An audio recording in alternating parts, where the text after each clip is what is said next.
ይህ የምጽአቱ ድምጽ ነው። የምስራች ታላቅ የመዘጋጀት ጥሪ። የበጉ ሰርግ ስለደረሰ ሚስቱም ራሷን ስላዘጋጀች ደስ ይበለን፣ ሐሴትም እናድርግ፣ ክብርንም ለእርሱ እናቅርብ። የዮሐንስ ራእይ ምዕራፍ 19 ቁጥር 7። ሰላም ሰላም፣ ጤና ይስጥልኝ። በመላው ዓለም ናችሁ ድንቅ ፍጻሜን የምትከታተሉ ቤተሰቦቼ ጸጋና ሰላም ከሁላችሁ ጋር ነው። ይህ ድንቅ ፍጻሜ የምጽአቱ ድምጽ ነው። ድማችሁ አገልጋይ ያሬድ ነኝ። በወቅታዊ መረጃ መጥቻለሁኝ። እንግዲህ በሰሞኑ በከፍተኛ ደረጃ በዓለማችን ላይ መነጋገሪያ ሆኖ የሰነበተው የአሜሪካና የኢራን የሰላም ስምምነት ነበረ። 14 ነጥብ የያዘው ይህ መግባቢያ ሰነድ እንግዲህ ዶናልድ ትራምፕ እዛው ፓሪስ ስብሰባ ላይ እያሉ የፈረሙት። ከዛ በኋላ ደግሞ ወደዚህ ወደ ኢራን አካባቢ እዛው ቴህራን ላይ ተፈርሟል። ነገር ግን በድርድር ደረጃ የመጀመሪያው ድርድር ተካሂደዋል።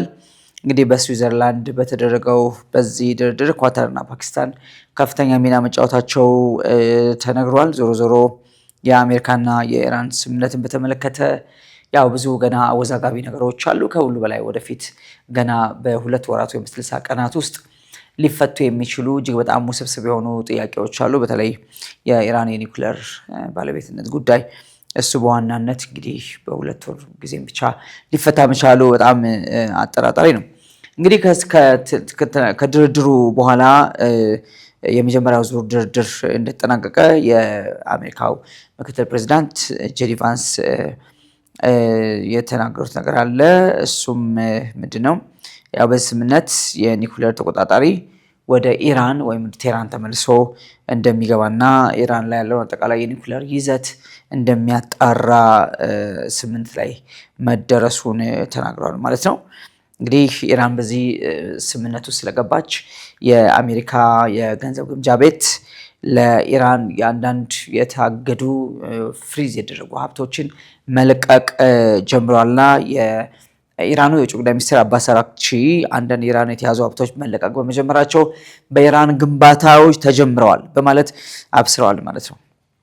እንግዲህ ያው ገና ጉዳዩ ወደፊት በሂደት የሚቀጥለው ዞሮ ዞሮ በዚህ ውስጥ እንግዲህ እንደ ዋና እክል ተደርጎ የተወሰደው በእስራኤልና በሊባኖስ መካከል የተፈጠረው እንደ አዲስ ያገረሸው ጦርነት ነው።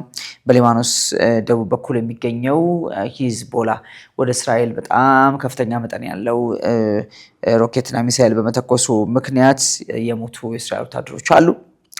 ይህን ማጸፋ እንግዲህ በተገቢ ሁኔታ እስራኤል በሊባኖስ ላይ ወይም ደግሞ በሂዝቦላ ይዞታዎች ላይ መልሳለች እስራኤል ማለት ነው። እና ይህን በተመለከተ እንግዲህ በሂዝቦላና በእስራኤል መካከል ብቻ ሳይሆን በአሜሪካና በእስራኤል መካከል ውጥረት መጀመሩን ወይም ውጥረት መከሰቱን ከዚህ በፊትም አንዳንድ ነገሮችን ልነግራችሁ ሞክሬ ነበር። ኢራን እየተጫወተች ያለችው አሜሪካና እስራኤልን መነጣጠል ወይም መለያየት ነው። ዶናልድ ትራምፕ ይህንን ስምምነት በፈለጉት ልክ በፍጥነት እንዳይሄድ እስራኤል እንቅፋት ሆናብኛለች የሚል ክስ እያነሱ ነው ያሉት። እና ይህን ተከትሎ እንግዲህ ጄዲ ቫንስ ነው በጣም በተደጋጋሚ እየወጣ ምክትል ፕሬዚዳንቱ የሚናገረውና አሁንም ጄዲ ቫንስ ዶናልድ ትራምፕ ለእስራኤል የቀሯት ብቸኛ ወዳጅ ብቻ ሳይሆኑ የእስራኤል አባት ናቸው፣ ዳድ ናቸው ማለት ተናግሯል ማለት ነው። እንግዲህ ይሄ ትንሽ ወጣ ያለ ንግግር ነው። ምክንያቱም እስራኤል በአምላኳ በጣም የምትመካ ሀገር ናት። ስለዚህ እንግዲህ በእስራኤል ምንም እንኳን ያላቸው ቀረቤታ ከሌሎች ፕሬዚዳንቶች የተሻለ ቢሆን ዶናልድ ትራምፕ እስራኤልም ራሷ ኢየሩሳሌምን ዋና ከተማ ማድረጋቸው ለዶናልድ ትራምፕ ሐውልት ያቆመችም ቢሆን ግን አባት ናቸው፣ ብቸኛ ወዳጅ ናቸው ብሎ እስራኤልን ከእግዚአብሔር የመነጠል የመለየት አይነት ነገር ነው ያለው። እንግዲህ እስራኤል ብቻዋን እግዚአብሔር ስታመልክ የነበረች አገር ናት። ከዛ አንጻር በሰው ላይ መታመን፣ በመንግስታት ላይ መታመን ሁልጊዜም ቢሆን እስራኤልን ሲያከስር ነው የታየውና እንዲህ አይነት በጥቅም ላይ ብቻ የተመሰረተ ወዳጅነት ወይም ደግሞ ከዛ አልፎ አባትነት አይነት ደረጃ የሚሄድ ጉዳይ ትንሽ አደገኛ ነው። በጣም አደገኛ ነው። ከሚያምን ሰው ጋር እንኳን እንደ መንግስትና እንደ ሀገር ቀርቶ ከሚያምን ሰው ጋር ሰው ሲደራደር ወይም ሲነጋገር ወይም ባለው ግንኙነት በጣም ጠንቃቃ መሆን አለበት። ምክንያቱም ሁልጊዜም እግዚአብሔር የሚያመልከውን ሰው ፕሮቴክት ያደርጋል እና በእግዚአብሔር የሚታመን ሰው፣ እግዚአብሔር የሚደገፍ ሰው አስፈሪ ነው፣ ኃይለኛ ነው በጣም ኃይሉ እግዚአብሔር ስለሆነ ማለት ነው። እና እግዚአብሔር የጎግ ማጎግን ሰልፍ ወደ እስራኤል ሲያመጣ የሚላቸው ነገር አለ። ምንድነው እሱ? እኔ ብቻ አምላክ እንደሆንኩ ይታወቅ ዘንድ ወይም ታውቁ ዘንድ አምላካችሁ እንደሆንኩ ታውቁ ዘንድ እያለ ደጋግሞ ይነግራቸዋልና እግዚአብሔር ኃይሉ በእስራኤል ላይ ነው። እግዚአብሔር አይኑ በእስራኤል ላይ በሕዝቡ ላይ ስለሆነ በዚህ ልክ ራስን እንትን ማድረግ አግባብ ነው ብዬ እኔ በራሴ አላስብም። እንግዲህ ዶናልድ ትራምፕ በፊት ከነበሩት ፕሬዚዳንቶች በተለይ ከነ ኦባማ ጋራ ሊወዳደሩ ጆ ባይደን ጋር ሊወዳደሩ ይችላሉ ብዬ አላስብም። በአብዛኛው እስራኤል መሪዎች ለእስራኤል ወዳጅነት ያላቸውም ቢሆን ትራምፕ ትንሽ በጣም የተለየ ቀረቤታ እንዳለች ይታወቃል። ግን አሁን ያለው ነገር ትንሽ ወጣ ያለ ነገር ይመስላል። እንግዲህ ዞሮ ዞሮ በ2 ወር ሊፈጸም የታሰበው ይሄ ድርድር በመጀመሩ ምክንያት የተያዙ የኢራን ሀብቶች መለቀቅ ጀምረዋል። በዚህ ምክንያት ኢራን ላይ እንደገና መልሶ ግንባታ የተጀመረ መሆኑን የውጭ ጉዳይ ሚኒስትሩ አረጋግጠዋል ማለት ነው። እንግዲህ ስምምነቱ ያው ድርድሩ በዚህ 2 ወር ጊዜ ውስጥ ያለማቋረጥ ፕሮግራሞች የተያዙ ወደ ዋናው ወደ ኒውክሌር ጉዳይ የሚገባበት ነው። የሆርሙዝ ጉዳይ አሁንም በጥያቄ ውስጥ ነው ያለው። ኢራን አሁንም ሆርሙዝን ዘግቼዋለሁ፣ ምክንያቱም ሊባኖስ እስከተመታች ድረስ ከተነካች ድረስ ሆርሙዝን ዘጋዋለሁ ብላለች። ነገር ግን የአሜሪካ መከላከያ ግን ሆርሙዝ ክፍት ነው፣ ስለዚህ ለማንኛውም መርከብ ክፍት መሆኑን ማብሰር እንወዳለን ብለዋል። እንግዲህ ያው ይህ ስምምነት በዚህ መንገድ ከብዙ ውጣ ውረድ ጋራ ከብዙ ትግል ጋራ የሚቀጥል ነው።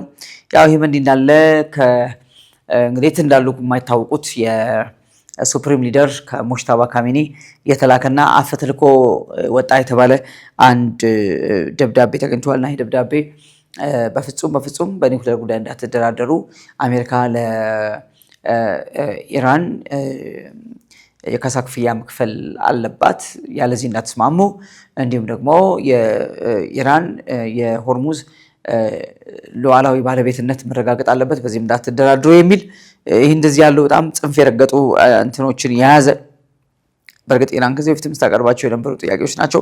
እነዚህን የያዘ ከሞጅተባ ካሚኒ ተልኮ ነገር ግን በተቃራኒው ያው እንግዲህ የፖለቲካል መሪዎቹ ያው ድርድሩን ጀምረውታል ማለት ነው። ይህን አልተቀበሉትም። ግን እንደዚህ ያለ ደብዳቤ መጣ የሚል ነገር ተነግሯል።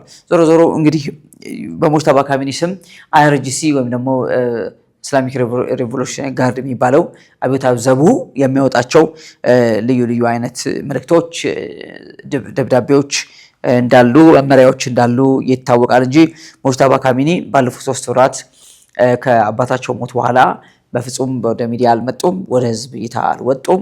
ሰውየው በህይወት ይኖሩ የሞቱ አይታወቅም፣ በስማቸው እየተነገደ እንዳለ ይታወቃል እንጂ ሰውየው ቢኖር ኖሮ አትሊስት በሚዲያ ምንም አይነት ጉዳት ቢደርስባቸው የሰውየው አያቶላነት ተቀባይነት ካገኘ ድረስ እንትን ማድረግ ይችሉ ነበር ተብሎ ይታሰባል። እንግዲህ ያው ይሄ ድርድር ቀጥሏል።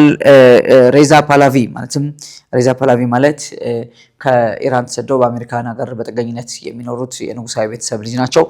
እኚህ ሰውዬ አሁን ባለው ሁኔታ ኢራን መንግስት የላትም፣ ስለዚህ በኢራን የሽግግር መንግስት መቋቋም መመስረት አለበት የሚል አዲስ ሀሳብ አንስተዋል እና ሰውዬ ወደ ኢራን መመለስ እንደሚፈልጉ ደግሞ ደጋግመው ተናግረዋል። ምናልባት እንግዲህ አሁን ባለበት ሁኔታ ሙሉ በሙሉ በሚባል ደረጃ ኢራን የሚቆጣጠራት የአይአርጂሲ ወይም ደግሞ ወታደራዊ ኃይል ነው እንጂ እነ ፔዜሽኪያን ፕሬዚዳንቱ፣ ሌሎች ባለስልጣናት ብዙም ተሳትፎ የላቸውም።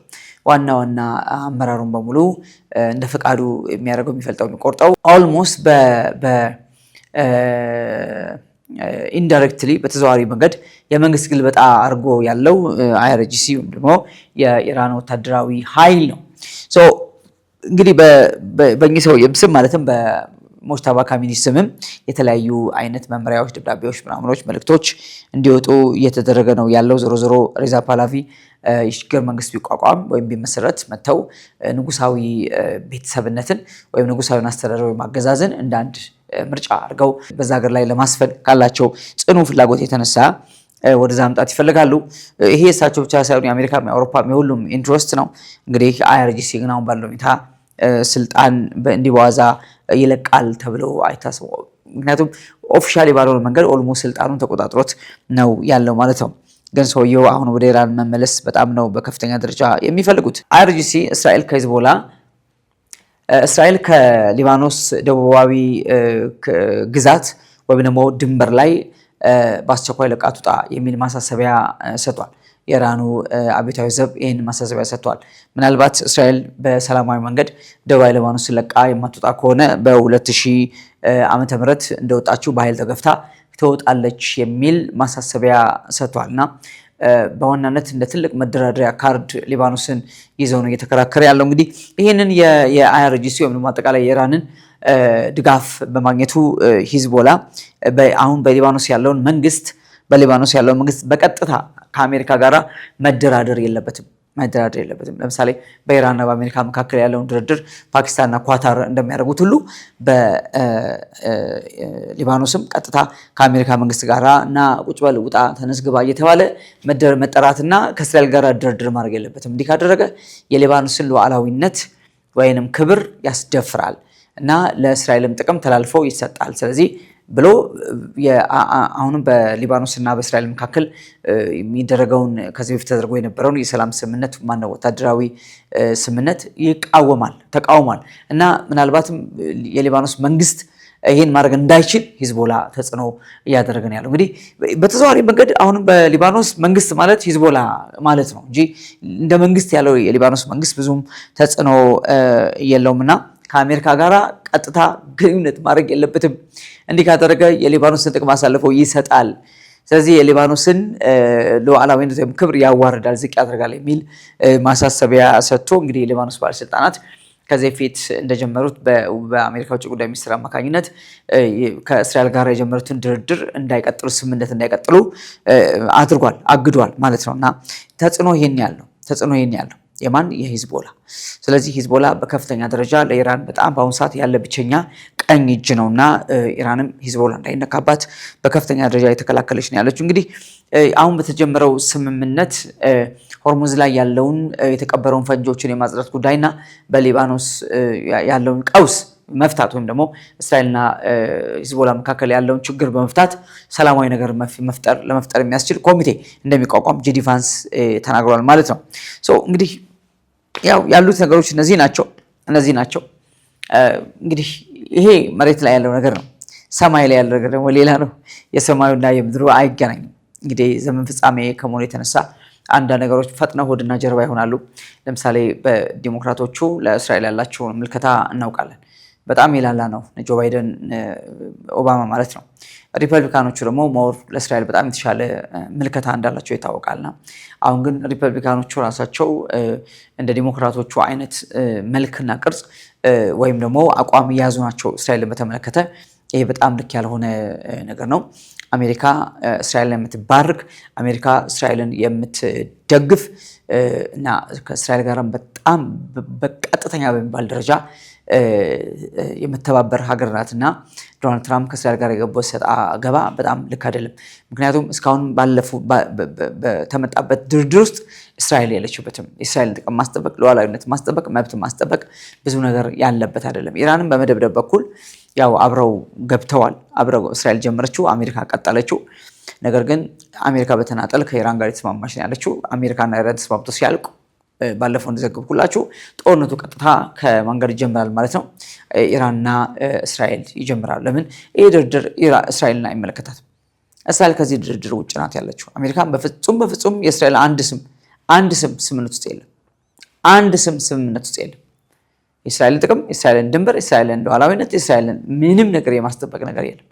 ኢቭን እስራኤል በቀጥታ ሊባኖስ ገብታ ከሂዝቦላ ጋር የምታደርገውን ግጭት ወይም ጦርነት ነው እየተቃወሙ ያሉት ዶናልድ ትራምፕ ጭምር ማለት ነው። እና ትንሽ መንገዶች ተቀያይረዋል፣ ነገሮች ተገባብጠዋል። ግን እነዚህ የዘመን ፍጻሜ ስፒሪት ወይም መንፈስ ይዟቸው የሚሄድ ይመስለኛል። ነገሮች አጋጣሚ ድንገተኛ ምናምን ሳይሆኑ በትክክል በቃ መጨረሻው ዘመን ላይ ሊሆኑ ያሉ ነገሮች እየፈጠኑ ናቸው። በራሳቸው መንገድ እየፈጠኑ ቅርጻቸውን፣ መልካቸውን፣ ሰልፋቸውን እያያዙ የሚሄዱ ይመስለኛል። ማለትም የእስራኤል ከአሜሪካ የእስራኤል መነጠልና ሞር ወደ አውሮፓ የመሄድና ከአውሮፓ ጋር ኪዳን የማድረግ እዛ ያለው ስምምነት እና ህብረት የማጠናከር። ምክንያቱም አሜሪካ ከአውሮፓ የተነጠለች ነው ያለችው። ከእስራኤል ብቻ ሳይሆን አሜሪካ ከአውሮፓ የተነጠለች ነው ያለችውና በተለይ በዩክሬንና በራሻ መካከል ሰላም ለመፍጠር ሲባል ከፑቲን ጋር በፈጠሩት ቀረቤታ ከአውሮፓውያን ጋር ሆድና ጀርባ ሆኗል። አሁንም ኔቶ በፍጹም በዚህ በኢራን አሜሪካ ጦርነት አልገባም እና በዚህ ምክንያት ትራምፕ ከፍተኛ ወቀሳ ሲያሰሙ ነበረ እና አሜሪካ በጣም የተነጠለች ጭራሽ ከእስራኤልም ጋር ጭምር የተነጠለች የመጣችበት ሁኔታ ነው የሚታየው። ፍጻሜው ምን ሊሆን ይችላል ብለን ስናስብ ወደ ዘመን ፍጻሜ የሚገሰግስ ወደ ዘመን ፍጻሜ የሚጋልብ ደራሽ ውሃ እንደመሆኑ መጠን መልኩ ይቀየራል። ስለዚህ እስራኤል አሁንም በአምላኳ በእግዚአብሔር ብቻ የምታምን እንጂ ሰንበዴ ተነስቶ አባትሽ ነኝ አምላክሽ ነኝ ሰንበዴ ተነስቶ የሆነ ነገር ሚላት ሀገር አይደለችም። ምክንያቱም ከመቃብር ወጥቶ ከመጥፋት በኋላ ተገኝቶ እንደገና ብርቱና ኃያል ሕዝብ ሆኖ መቆም በእግዚአብሔር ጸጋና ኃይል ካልሆነ አይቻልም እና ያ ሕዝብ ሁሌም ቢሆን የሚያወጣው በአምላኩ በእግዚአብሔር ክንድ ላይ መደገፍ ነው። በአምላኩ በእግዚአብሔር ክንድ ላይ መታመን ነው። እሱ ብቻ ነው ለዛ ሕዝብ መፍትሄው፣ መድኃኒቱ እሱ ነው። የሚያድነው የአብርሃም ይስሐቅ ያዕቆብ አምላክ እርሱ ያህዌ ብቻ ነውና በእግዚአብሔር ላይ ያላቸው መታመን እንዲጨምር አሁንም መነጠል ግድ ነው ብዬ አስባለሁ። መነጠል ግድ ነው ብዬ አስባለሁ እንጂ ዶናልድ ትራምፕ ሴት ልጃቸውን ለያሬድ ኩሽነር ሲድሩ ያሬድ ኩሽነር ጂው ወይም አይሁዳዊ ነው። በዚህ ልክ ነው የተዋሃዱት ከእስራኤል ጋር ማለት ነው። በሙሉ ልባቸው ከእስራኤል ጋር ያለው ፍቅር እንዳለው ነው። ዞሮ ዞሮ አሁንም በመካከል የተፈጠረው ጠብ ነገ ተነገ ወዲያ ሊበርድ ይችላል። ግን እቺ ቁርሾ በጣም ከባድ ናት። አሁን የተፈጠረችው ነገር ከባድ ናት። ወዴት እየተሄደን ያለው መሀል ላይ ያለው ክፍተት እየሰፋ ነው ያለው። አሜሪካ የራሷን ጥቅም ለማስጠበቅ የምትሄድበት መንገድ ቶታል እስራኤልን ኤክስፖዝ የሚያደርግ አሳልፎ የሚሰጥ ነገር ነው እየሆነ ያለውና እንግዲህ ፍጻሜው እንደ ጻፈው ነው የሚሆነው። ከጻፈው ሊያልፍ አይችልም እና ዞሮ በ60 ቀን ወይ በሁለት ወር እንዲያልቅ ተደርጎ ድርድር ተጀምሮ የመጀመሪያው ድርድር የተያዙ የኢራን ሀብቶች መልቀቅ እና በሊባኖስ ያለውን ጦርነት ለማርገብ እንዲሁም ደግሞ በኢራንና አሜሪካ መካከል ያለው ጦርነት ለማርገብ እንዲህ በጣም ቀለል ባሉ ነገሮች የተጀመረው በዋናነትና ዋናውና ትልቁ አንገብጋቢው ነገር ግን አሁን ባለው ሁኔታ ሆርሙዝ ነው። ቀጥሎ ግን ዋናው ከዛም በጣም የከፋው የኒውክሌሩ ጉዳይ ነው። እንግዲህ እዛ ላይ እንዴት ሊስማሙ ይችላሉ? ኢራን በከፍተኛ ደረጃ የበለጸገ ዩራኒየሟን ምን አድርጋ ታጠፋዋለች የሚል ነገር ሲል አጠያቂ ነው። ይሄ ነገር ይቀበላሉ? አጠያቂ ነው። ቀን መግዛት ጊዜ መግዛት እንዳይሆን ያስፈራል ማለት ነው። እንግዲህ እግዚአብሔር ለምድራችን መልካም ያርግ፣ ለምድራችን ለሀገራችን ለሕዝባችን መልካም ያርግ፣ ለእስራኤል መልካም ያርግ። ምንመኘው ይሄን ነው። እንጸልይ ያለንበት ጌታ ኢየሱስ ሊመጣ ዘመኑ ደርሷል። ምንም ጥያቄ የለውም። ምናቸው ነገሮች አጋጣሚ ድንገተኛ አይደሉም። በእቅድ ዘመን ያመጣቸው ጊዜ ቆጥረው የመጡ ናቸው እንጂ አሁን ያሉት ሲቹዌሽን ከ5 እና 10 ዓመት በፊት አናቃቸውም። ብዙዎች ነገሮች አናቃቸውም። ዛሬ የመጡት ነገሮች እንደ ውሃ ፈሳሽ ድንገት የመጡ ሳይሆኑ በጣም ዘመን የወለዳቸው ትንቢት ገፍቶ ያመጣቸው እውነታዎች ናቸው። እየተጋፈጥን ያለ ነውና ልብን ጠንከር ማድረግ ወገብን ጠበቅ ማድረግና ለወንጌል መነሳት እናንተና ድርሻ ነው። እንጸልይ። ሁሉም ማናድን ራሳችን እናድናለን፣ የሚሰሙን ይድናሉ። ጸጋና ሰላም ከሁላችሁ ጋር ይሁን። ኢየሱስ ክርስቶስ ይመጣል። ማራናታ። አገልግሎቱን ለመደገፍ ለምትሹ በኢትዮጵያ ንግድ ባንክ መሳያ ፎር ኦል ኢንተርናሽናል ሚኒስትሪ የባንክ አካውንት ቁጥር 1046 31 29 65 8 ኢየሱስ እንደተናገረው በቶሎ ይመጣል። መሳያ ፎር ኦል ኢንተርናሽናል ሚኒስትሪ